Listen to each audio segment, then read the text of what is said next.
Hello everyone, it's me, Boss Fallen, back another video na naman ulit tayo. So medyo pause na rin ako bilang content creator, bilang host, and vlogger. So sama-sama na. And so for today's video, meron tayong pag-uusapan and meron akong sasabihin sa inyo na bilang content creator.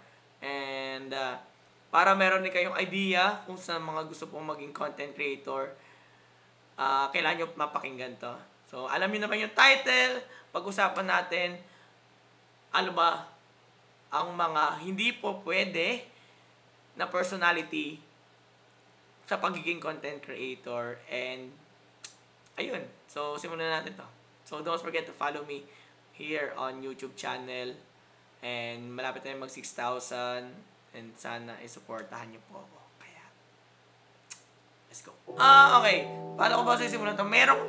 Di nyo naman kasi nakikita yung mga problems ko in life as bilang anak, bilang content creator, bilang a host, bilang brand ambassador, or bilang, ewan ko, kahit ano. So, hindi ko naman siya pinapakita in public. And ngayon, na-realize ko sa mga past problems ko in life, ang dami kong na-realize na hindi lahat ng personality ko is qualified kung ano man yung career ko ngayon. So, sa mga hindi nakakagets, paano ba? Hindi ko alam paano ko explain to. So, meron kasi akong mga personality na hindi siya po pwede sa pagiging content creator. Okay, so, unahin ko na lang sa pagiging friendly. Okay, sa pagiging friendly,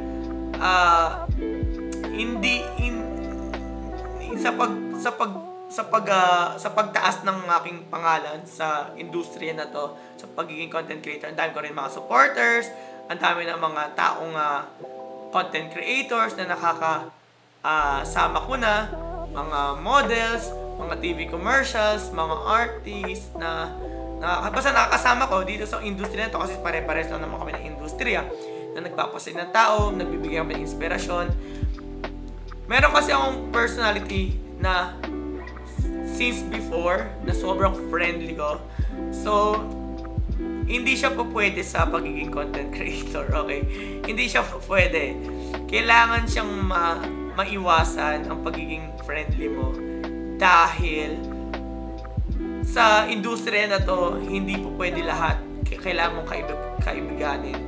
Dahil yung mga ibang content creator, mga artists, mga TV commercials, na talents, ayaw nila yung masyadong maraming friends, or nililimit lang nila yung mga circle of friends nila. Sobrang konti lang.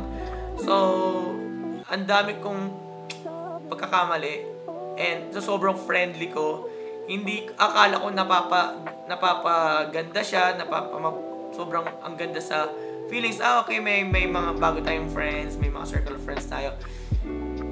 Sa side nila, hindi siya maganda. Kasi parang ano mo yung personal ano nila, comfort zone or privacy.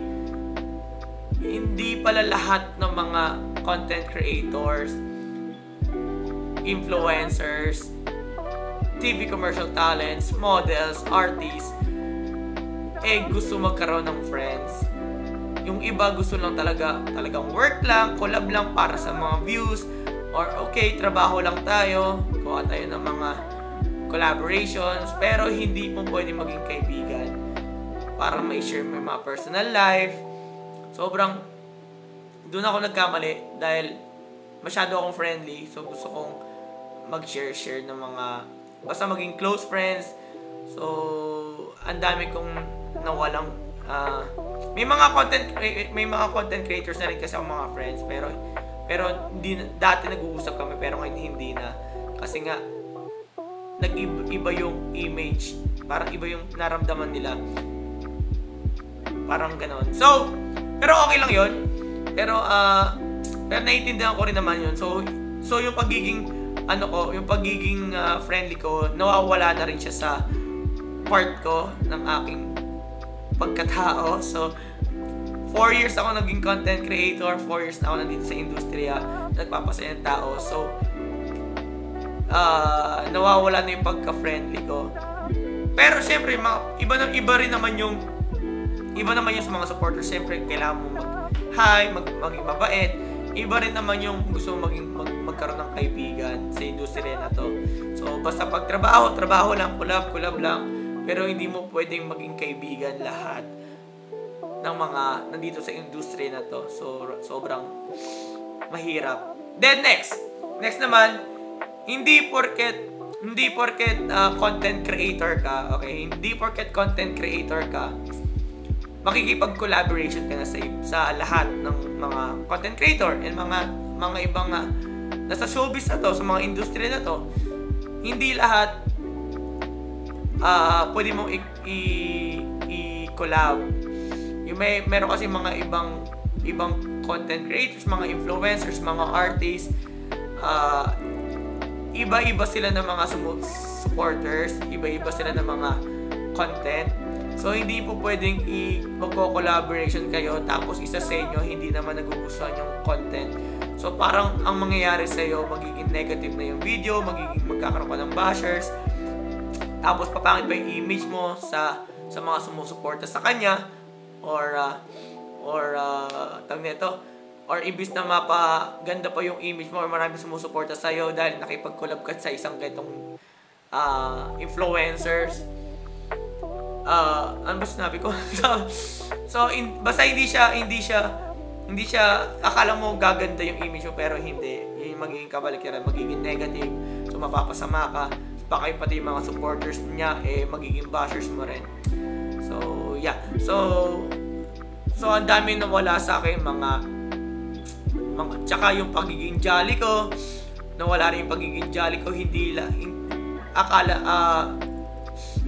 lahat ng tao gusto yung makakita ng taong masayahin. Yung iba gusto nila seryoso lagi kasi nga dito sa industriya to, grabe guys. Sa industriya to kailangan mo maging seryoso. Hindi pwedeng tawa-tawa ka, sobrang ligalig mo. Kailangan when it comes sa pag-open na yung camera or sa public or sa mga partnership, kailangan maging seryoso ka. And so ako yung tao na sobrang jolly, sobrang masayahin, sobrang positive lang. Kailangan mo rin palang i-consider yung mga negative na mind. Like, hindi po pwede sabihin kita ng sample, like sabihin ko, hindi, okay lang yan, positive lang. Hindi po pwedeng ganon. So, kailangan mo rin i-consider na negative talaga yung impact. Hindi po pwedeng ganyan. Kailangan mo rin pala i-consider yung mga ganung bagay. So yung personality ko talaga nahihirapan.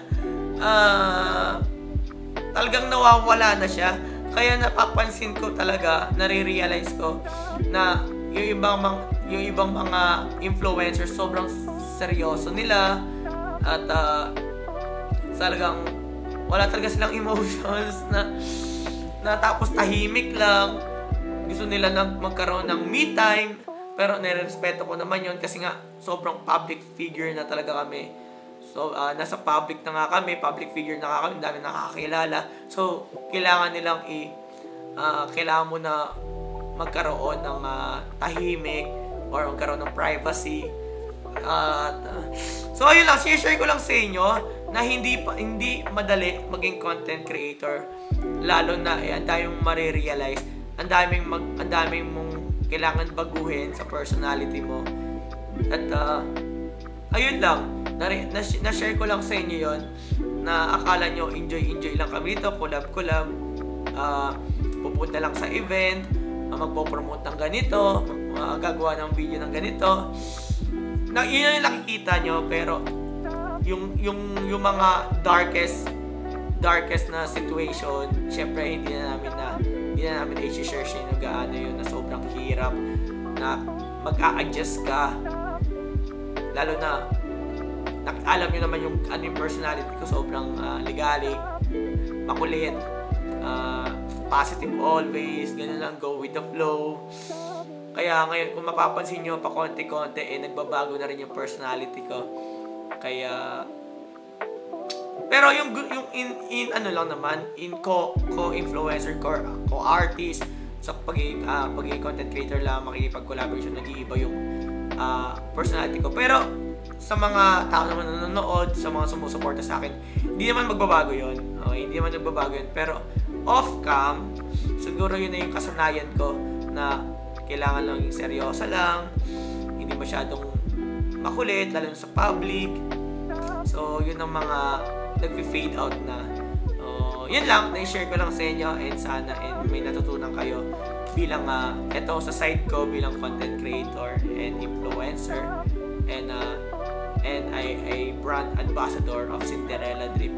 So, yeah. So, yun lang. Konting kwentuhan lang to. Wala nang edit.